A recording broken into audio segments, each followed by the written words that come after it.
성경 말씀은 누가복음 2장 1절에서 7절까지입니다. 그때 다시 다 같이 봉독하시겠습니다.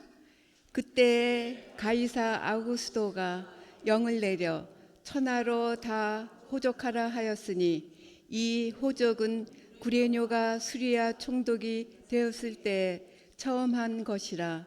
모든 사람이 호적하러 각각 고향으로 돌아가매 요셉도 다윗의 집 족속적으로 갈릴리 나사렛 동네에서 유대를 향하여 베들레헴이라 하는 다윗의 동네로 그 약혼한 마리아와 함께 호적하러 올라가니 마리아가 이미 잉태하였더라.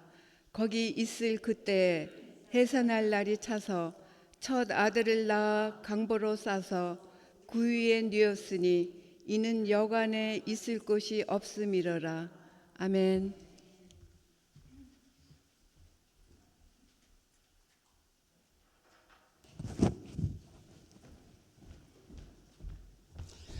할렐루야. 예, 오늘도 우리 말씀 듣기 전에 우리 서로 인사 나누고 말씀 듣도록 하겠습니다. 오직 예수 줄여서 오, 예. 우리 서로 인사하시죠. 오, 예. 오, 예. 예, 오직 예수님밖에 없습니다. 나를 구원하실 분은 오직 예수 그리스도 한 분밖에 없는 줄로 믿습니다. 할렐루야. 예, 올해 표어 우리 같이 합니다. 시작. 나의 영혼아 잠잠히 하나님만 바라라. 무릇 나의 소망이 그로부터 나오는도다. 시편 62편 5절 말씀. 할렐루야. 그 대한민국의 한강 작가가 얼마 전에 노벨 문학상을 받았습니다. 노벨 문학상 뭐 대단하죠. 그러다 보니까 그 고향인 광주에서는 뭐 벌써 이제 문학관을 이제 설립하자 뭐 이제 그런 얘기가 있고요. 그 아버지까지 아주 유명해졌습니다. 그래서 그 아버지가 태어난 그 생가 그거를 이제 구입해서 그거는 이제 전라남도 그 장흥군에서 그걸 또 추진합니다. 그래서 생가를 구입을 해서 거기를 이제 관광지로 이렇게 하자라는 그런 게 벌써 있습니다. 그러니까 벌써 이제 유명하다 보니까 이제 그런 것들이 이제 굉장히 유명해지게 되는 거죠. 이 생가라고 하는 것, 생가라는 말 자체는 어떤 사람이 태어난 곳이라는 그런 뜻입니다. 근데 보통 우리가 보통 사람한테는 생가라고 하지 않잖아요. 뭐 예를 들어서 뭐 김은관 생가 뭐 그러진 않죠. 예? 김은관 생가. 저는 뭐 생가가 사실 뭐 이미 없어졌어요. 이게 이제 도시 개발을 하다 보니까 이게 이제 없어가지고 저는 이제 유명해져도 생가가 없습니다. 이제 좀 안타깝긴 해요. 예, 어쨌든 그 보통 이제 위인이라든지 또는 뭐 유명한 분이 돌아가신 다음에 이제 보통 이제 생가라고 이제 그렇게 부릅니다.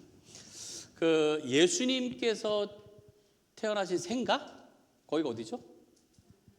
베들레헴이죠. 베들레헴. 예. 근데 엄밀히 말하면 생가라고 하기도 참 그렇습니다. 왜냐하면 집에서 태어난 게 아니시잖아요. 그렇죠? 그러니까 마국간이라고 하죠. 근데 마국간이 지금처럼 이렇게 생각하는 그런 마국간은 아니지만 어쨌든 집은 아니에요. 예. 그러니까 그 생가라고 하기는 좀 그렇지만 예수님께서 태어나신 곳이 베들레헴이에요. 베들레헴. 사실은 원래 나사렛에서 태어날 뻔하셨습니다. 그랬는데 그 당시에 로마 황제가 다 고향으로 가서 호적을 하라고 했던 거예요.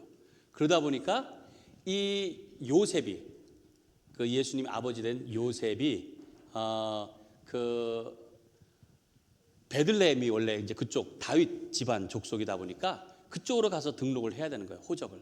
그러다 보니까 어쩔 수 없이 그쪽으로 가서 등록을 하게 되고 그리고 거기에서 예수님이 태어나게 된 겁니다. 그래서 베들레헴이 소위 말하는 예수님의 생가가 된 겁니다. 오늘 본문은 이제 그거에 대한 말씀을 하고 있는데요. 한번 4절 5절 말씀을 먼저 좀 볼까요? 4절 5절 4절 5절 말씀 보겠습니다. 예, 자 같이 읽습니다. 요셉도 다윗의 집 족속이므로 갈릴리 나사렛 동네에서 유대를 향하여 베들레헴이라 하는 다윗의 동네로 그 약혼한 마리아와 함께 호적하러 올라가니 마리아가 이미 잉태하였더라. 예, 이 베들레헴 예수님이 태어나신 곳이니까 의미가 굉장히 이제 크죠. 거기에는 실제로 예수님 탄생 교회라고 하는 곳이 있습니다. 예수 탄생 교회, 교회라고 있는데, 그런데 이 베들레헴이라는 도시가 옛날도 그렇지만 지금도 그렇게 큰 그런 도시는 아닙니다. 현재도 그 이슬람 교도들이 대부분 거기에 살고 있고요. 대부분이. 그리고 기독교인들은 약 10% 정도. 근데 그 기독교인도 대부분이 이제 천주교인이라든지 아니면은 저 동방 정교회 뭐 이런 쪽의 사람들이고요. 이 개신교인들은 그렇게 많지 않습니다. 그리고 이 크리스마스 기간에 특별히 이제 관광을 위해서 많은 사람들이 방문을 하는데, 이 기독교가 우리는 이제 12월 25일을 성탄절로 지내잖아요. 12월 25일. 그렇지만 동방 정교회는 날짜가 다릅니다. 1월 6일입니다. 그리고 아르메니아는 1월 18일을 성탄절로 지켜요. 왜냐하면 예수님이 탄생하신 게 정확하지가 않으니까 우리도 12월 20일로 정했던 것뿐이지 그게 정확한 건 아니에요. 그러다 보니까 이 베들레헴에서 성탄 행사를 3번을 공식적으로 해요. 3번 하는데, 지금 이 이스라엘하고 팔레스타인하고 지금 전쟁 중이잖아요. 작년부터. 그래서 모든 성탄 행사가 다 취소가 되었습니다. 그래서 그것조차도 하지 못하니까 사람들이 오지를 못해요. 그래서 이 베들레헴이 지금 관광 사업 겨우 그걸로 이어가는데 그것조차도 지금 죽어가고 있는 그런 안타까운 상태라고 그렇게 얘기를 들었습니다. 근데 역사적으로 예수님이 태어나신 시기도 우리가 정확히 알지 못하지만 예수님 태어난 곳도 알지 못해요.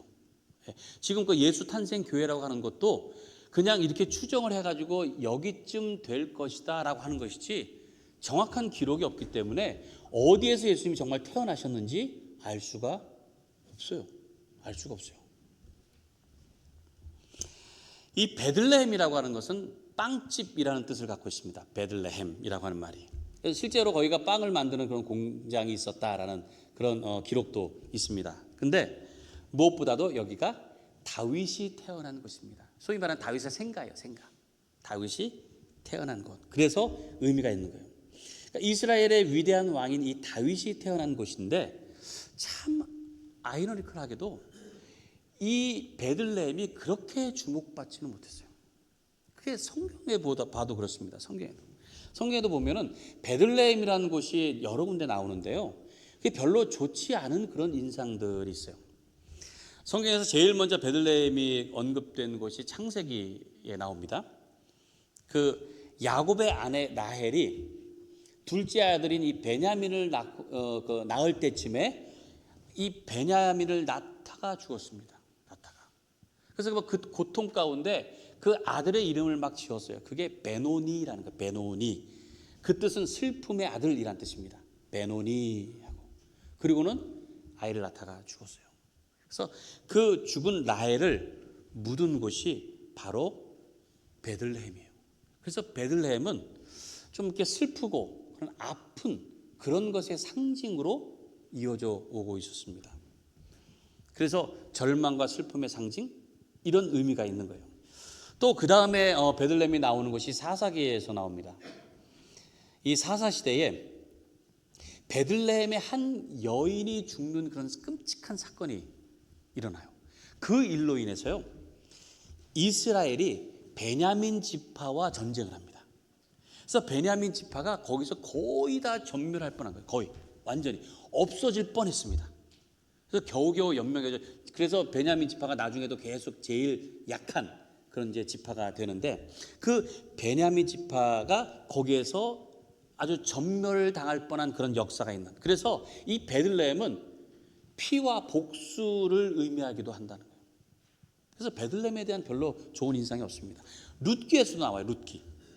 그 이방 여인인 룻이 어머니 나오미를 따라서 오잖아요. 시어머니를 따라서 이주한 곳이 베들레헴입니다. 그래서 베들레헴에서 거기서 보아스라는 남자를 만나잖아요. 그리고 결혼해가지고 아이를 낳고 난 게 누구예요? 다윗왕을 낳아요. 다윗. 증손주 다윗이에요. 다윗. 근데 아무래도 이제 그 보아스하고 이방 여인, 룻이 이방 여인이라는 것 때문에 그런지 그렇게 그 유대인들은 별로 탐탁지 않게 여겼던 것 같아요. 베들레헴에 대해서. 그래서 그 다음에도 베들레헴이 여러 군데 나옵니다. 나오는데 별로 그렇게 좋게 나오는 게 없어요. 좋은 인상이 없어요. 예, 베들레헴이 뭐 특별히 뭐 상징할 만한 뭐 의미 있을 만한 그런 것들이 없고, 그러다 보니까 지금까지도 작은 마을, 작은 도시로 이어지지 않았나 싶습니다.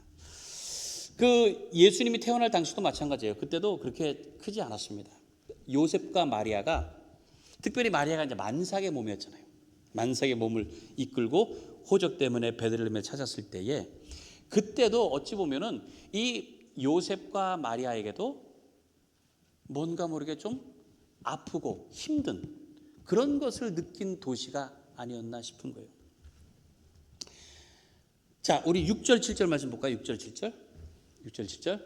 자, 거기 있을 그때에 해산한 날이 차서 첫 아들을 낳아 강보에 싸서 구유에 뉘었으니 이는 여관에 있을 곳이 없음이라라 했습니다. 요셉은 다윗의 족속 집안이다 보니까 자기 아내가 만삭임에도 불구하고 함께 가서 호적 등록할 수밖에 없었던 거예요. 데리고 간 거예요. 나사렛에서 베들레헴까지 직선 거리가 한 약 100마일 정도 된다고 합니다. 100마일. 그리고 그 중간에 사마리아가 있습니다. 그럼 유대인들은 사마리아인 사람들하고 상종도 안 하고 거기로 잘 지나다니지도 않아요. 그러니까 똑바로 가는 게 아니고 이렇게 돌아서 다녔습니다. 돌아서. 그럼 한 3, 40마일 정도를 더 도는 거예요. 그러니까 훨씬 더 먼 거리겠죠. 예? 그렇게 돌아서 가는 그 거리. 그런데다가 지금처럼 교통수단이 발달된 게 아니기 때문에 어떻게 해요? 걸어서 갔어요. 걸어서 가는 것도 뭐 이렇게 포장된 길이 아닙니다. 험난한 길도 가야 돼요. 그리고 뭐 겨우 이제 조금 형편이 좀 좋은 사람들, 이런 사람들은 나귀를 타고 갔다고 그래요. 근데 아무래도 뭐 마리아가 그렇게 뭐 집안이 부자도 아니었던 것 같고 아마 뭐 나귀는 타기는 쉽지 않았을 것이다라고 그렇게 생각을 합니다. 그래서 적어도 20일, 또 만삭의 몸이니까 그보다 훨씬 더 걸려서 그렇게 해서 가지 않았을까. 여러분 잘 생각이 안 들겠지만 여기서 한 저 리치몬드 정도 되는 거리입니다. 리치몬드를 여러분들이 한번 걸어서 간다고 한번 생각해 보세요. 네, 오늘 예배 끝나고 우리 거기서 걸어갑시다 하면 갈 사람 아무도 없습니다. 네. 나귀를 타고 가도 그 쉬운 게 아니에요. 20일 정도 걸린 그 당시에 그런 이 만삭의 몸을 이끌고 그리고 이제 갔습니다. 그런데 이렇게 생각해 볼 수가 있어요. 요셉이 왜 굳이 자기 혼자서 가도 되는데 왜 아내를 데려갔을까? 이런 의문이 있어요. 그건 우리만 들은 게 아니고 학자들이 그런 의문을 갖고 이 연구를 한 거예요. 왜냐하면은 그 당시에 호적을 하는 거는 등록 세금을 내기 위한 겁니다. 세금. 그래서 굳이 여자가 가지 않아도 돼요. 그리고 대신 가도 돼요. 남자는 꼭 가야 되지만. 그러니까 요셉 혼자 가도 되는데 왜 굳이 배가 부른 아내를 데리고 갔을까라는 거예요. 그것에 대해서 여러 가지 나름대로 분석을 하는데요. 먼저는 이 요셉이 다윗의 집안의 족보에 속한 사람이잖아요. 예? 그 족보에 쭉 보면은 다윗의 직속 족속입니다. 그래서 어떻게 해서든 이제 베들레헴을 가야 되는데 자기 아들이 태어나면은 다윗의 동네 이 베들레헴에서 태어나고 그곳에 등록을 하는 게 좋지 않겠는가. 그런데다가 천사가 얘기를 했잖아요. 태어날 아기는 성령으로 태어난 세상을 구원할 구세주다. 이게 엄청난 의미거든요. 그러다 보니까 이건 반드시 다윗의 동네 베들레헴에 가서 아이도 낳고 해야 되겠다라는 생각을 가지지 않았을까라는 그런 분석을 합니다. 또 어떤 사람은요, 먼 길을 여행하는데 두 부부만 가지는 않는다는 거예요. 두 부부만. 그때는 지금도 그렇지만은 이 유대인들은 공동체를 굉장히 중요하게 생각합니다. 공동체. 그러니까 공동체다 보니까 함께 움직이는 거, 함께. 그래서 베들레헴에 가서 등록할 사람들이 함께 움직이는 건데, 함께 움직이다 보니까 뭐 마리아와 요셉 이 두 사람의 사정 봐가지고 갈 수 있는 게 아니에요. 그리고 기간도 정해져 있으니까. 그러니까 우리가 가면서 도와줄 테니까 같이 가자. 아마 그렇게 해서 같이 공동체이기 때문에 같이 움직이지 않았을까라고 그렇게 추측하기도 합니다. 또 한 가지는 유대법에 따라서 아이를 낳으면 성전에서 행할 규례가 있습니다. 8일 만에 할례도 행해야 되고 그런 규례가 있어요. 그리고 아이를 해산한 다음에 해산한 엄마는 정결법을 해야 됩니다. 또 정결법을 해야지 정결한 거예요. 그래서 정결법을 하려면 제사장에게 보여야 되거든요. 그러니까 어차피 제사장에 보이려면 예루살렘을 가야 돼요. 그럼 예루살렘에서 베들레헴 가까우니까 그러면은 그 여러 가지 겸사겸사 해가지고 어차피 우리가 움직여야 되니까 힘들더라도 같이 갑시다 라고 해서 그들이 간 것이 아닌가라고 이렇게 분석을 합니다. 뭐 여러 가지 분석들이 있어요. 그렇지만은 이유가 어땠든지 간에 요셉과 마리아는 베들레헴에 가서 이제 호적을 등록을 해야 됐던 게 사실이에요. 근데 그러니까 얼마나 힘들고 얼마나 불편했겠어요. 아마 가면서 그랬을지 몰라요. 야, 베들레헴이라는 이름이 주는 상징이 그렇게 힘들고 고통스럽고 또 복수 뭐 이런 여러 가지 안 좋은 의미가 있는데 이름처럼 그렇구나. 우리도 아마 그런 생각을 갖지 않았을까. 그런데다가 당시에 호적하러 온 사람들이 많았다고 그랬잖아요. 많아가지고 묵을 여관이 없었어요. 묵을 숙박할 곳이 없었습니다. 그러니 그 긴 여행으로 지쳐있는 몸, 그 무거운 몸을 누일 곳도 없던 것이, 쉴 곳이 없던 거예요. 그래서 찾다 보니까 어디를 간 겁니까? 말을 보관하는 곳, 그곳을 갈 수밖에 없어요. 그리고 거기에서 해산을 느껴서 거기서 아이를 낳을 수밖에 없어요. 그리고 그 갓난아기를 어디다 눕혔습니까? 구유라 그러죠. 구유. 말에 지푸라기를 이렇게 보관하는, 담는 통, 그러니까 말 밥통이죠. 거기에다가 아이를 눕힐 때에 얼마나 서럽고 얼마나 속이 상했겠어요. 이야, 베들레헴이라서 이런가? 아마 그런 생각하지 않았을까라는 생각이 들어요. 근데 베들레헴은 사실은 그렇지 않다라는 거예요. 베들레헴이. 역사적인 것도 그렇고 지금 요셉과 마리아 입장에서도 그렇고 베들레헴이 참 힘들고 작고 참 불편하고 절망스러운 그런 곳일지 모르지만 성경에서는 베들레헴에게 절대 그렇지 않다라고 말씀하고 있습니다. 그것이 바로 미가 5장 2절 말씀입니다. 우리 같이 한번 읽겠습니다. 시작. 베들레헴 에브라다야, 너는 유다 족속 중에 작을지라도 이스라엘을 다스릴 자가 내게서 내게로 나올 것이라. 그의 근본은 상고에 영원에 있느니라. 할렐루야. 베들레헴이 많은 사람들에게 작고 또 절망스럽고 아픔을 상징하는 그런 곳일지 모르지만 거기서 누가 태어난다고요? 세상을 다스릴 구주가 거기서 태어났습니다. 메시아가 탄생해서 온 세상을 다스리시게 될 것이라는 예언의 말씀이 있다는 거예요. 예수님께서 탄생하심으로 그것이 그전에는 절망과 아픔 또는 작고 초라한 그런 동네였지만 이것이 소망과 기쁨으로 변하게 되었다는 사실이에요.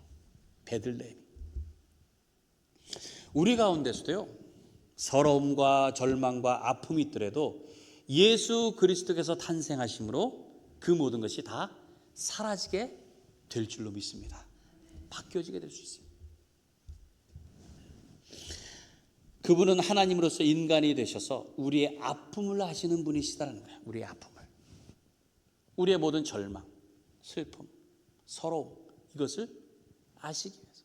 그래서 베들레헴에 오셨다는 거예요. 예수님께서 오실 때 이름이 임마누엘이었습니다. 임마누엘. 잘 알죠? 하나님이 우리와 함께 하시다. 우리와 함께 하시기 위해서. 그 모든 우리의 아픔, 우리의 절망, 우리의 서러움, 우리의 초라함, 이것을 함께 나누기 위해서 이 땅에 오셨다는 거예요. 그래서 오늘은 예수님이 오신 것을 기념하기 위한, 단순히 기념하기 위한 날이 아닙니다. 만일 기념하는 것이 의미가 있다고 하면은 탄생하신 때도 그렇고 탄생하신 날 장소도 그렇고 확실해야 돼요. 하나님께서 그 모든 계획을 그렇게 세우지 않으셨겠어요? 너희들이 날마다 기념할 수 있도록 확실하게 여기에 그렇게 하셨을 거 아니에요? 근데 하나님 그렇게 안 하셨어요. 왜? 그만큼 하나님의 섭리는 신비한 거야. 아무도 모르게, 지금까지도 모르게. 그래서 우리는 이 성탄절을 맞이해서 이것을 우리가 깊이 깨달아야 됩니다.